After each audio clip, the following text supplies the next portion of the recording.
तो मेरे प्यारे बच्चों, मॉर्निंग में जब आप उठते हैं सुबह 5 या 6 बजे के आसपास, तो 5 बजे जब आप उठते हैं, उठने का मतलब 5 बजे आप 10-15 मिनट पहले होके तैयार हो जाते हैं, तो आप करिए क्या, जो मैं अपनी सलाह आपको दे रहा हूं कि 5 से 6 का जो समय है ना, ये एक ऐसा समय फिक्स करिए जब आप उठे और आपने अपनी जो नित्य क्रियाएं हैं वो पूरी कर ली और 5 बजे आप तैयार हो गए पढ़ने के लिए।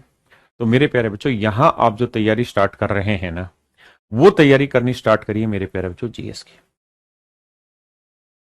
जीएस की कुछ भी याद करने की कोशिश मत करिए, क्योंकि याद करने से कुछ याद होगा नहीं। बस ऐसा माहौल होता है 5 बजे का जहां कोई इधर उधर की आवाज नहीं होती, डिस्टर्बेंस नहीं होता, और आप यहां जीएस को पढ़ना स्टार्ट करिए। जो भी आपके पास बुक है, जो भी आपके पास किताब है, हम भी अपनी कुछ किताबों का सजेशंस आपको आज पीडीएफ में प्रोवाइड करा देंगे। जो भी मेरे प्यारे बच्चों आपके पास किताब है, उस किताब को बस सिलसिलेवार तरीके से पढ़िए। आज ये पहला पेज लिया, आज मैंने 5 पेज पढ़ने हैं बस, या 3 पेज पढ़ने, जो मेरी हिम्मत है, जो मेरी कैपेबिलिटी पे पढ़ता है, मैं उतना ही पेज पढ़ूंगा। आप 5 पेज बस लगातार पढ़ते चले जाइए, लगातार पढ़ते चले जाइए। हाँ है ना मेरे बच्चे, ये बहुत जरूरी आएगा, और ये जरूरी इसलिए है कि आपको मेंस में भी जीएस है मेरे बच्चे, और प्रीलिम्स में भी जीएस है।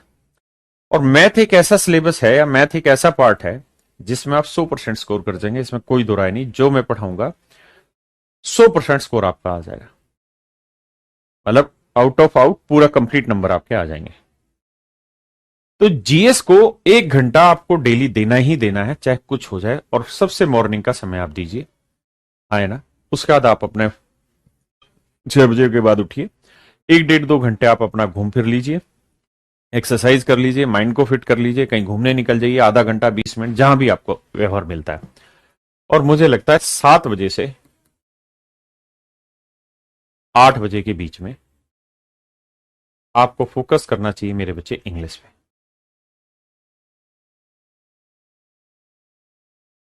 यहां 1 घंटा जितना संभव हो सके रनिंग करिए। रनिंग अगर संभव नहीं है तो योगा वगैरह करिए, ताकि माइंड को रिलैक्स मिले, है ना। तो मेरे प्यारे बच्चों, 7 से 8 आप इंग्लिश पढ़ना स्टार्ट करिए। इंग्लिश 2 तरीके से पढ़ी जानी है मेरे बच्चे, एक तो वोकैब वाला पोर्शन और एक रीडिंग कॉम्प्रिहेंशन वाला, या जिसे हम रीडिंग पोर्शन बोलते हैं। आप भी जानते हैं कि आज के समय में इंग्लिश में ग्रामर का जो पोर्शन है उसकी वेटेज उतनी नहीं है जितनी रीडिंग स्किल की इंपॉर्टेंस है।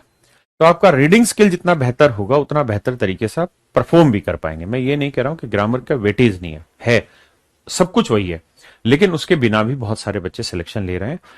तो मेरी आपसे सुझाव ये है कि जितना संभव हो यहां पे आप अपनी वोकेबलरी पे फोकस करिए, और जो कॉम्प्रीहेंशन है उनकी ज्यादा से ज्यादा प्रैक्टिस करिए, हाँ है ना।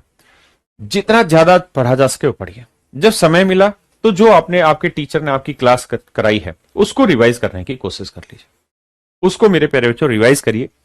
जैसे मान लीजिए आप किसी भी टीचर से एबीसीडी से पढ़ रहे हैं इंग्लिश, तो उसने कल की क्लास में जितना पढ़ा है सुबह उठ के एक बार उसको रिवाइज कर दो। वोकेबलरी के भी सेम इसी तरीके से डेली निर्धारित कर लो कि मुझे 2 पेज पढ़ना है, रोज 2-2 पेज पढ़ो, और जब अगले दिन 2 पेज पढ़ोगे तो ये पुराने वाले भी पढ़ने, मतलब ये रोज पढ़ने पीछे के। उससे होगा क्या कि धीरे धीरे पीछे की चीजें आपको अपने आप याद आनी शुरू हो जाएंगी। मेरे बच्चे, हम चाह के भी किसी को भूल नहीं सकते, और हम चाह के भी किसी को याद नहीं रख सकते। याद वही चीजें होती हैं जिनके, जो हमारी नजरों के सामने से रोज गुजरती हैं। रोज गुजरेंगी याद हो जाएंगी, रोज नहीं गुजारोगे भूल जाओगे। सिंपल बेसिक फंडा है। लोग पुराना प्यार भूल जाते हैं, क्यों भूल जाते हैं? क्योंकि उस प्यार से अब कॉन्टैक्ट नहीं है उनका। अगर कॉन्टैक्ट रहे तो ना भूले, सीधी सी फंडा है। तो सिर्फ और सिर्फ एक ही काम करना है कि रोज लगातार अपने काम को रिवाइज करना है।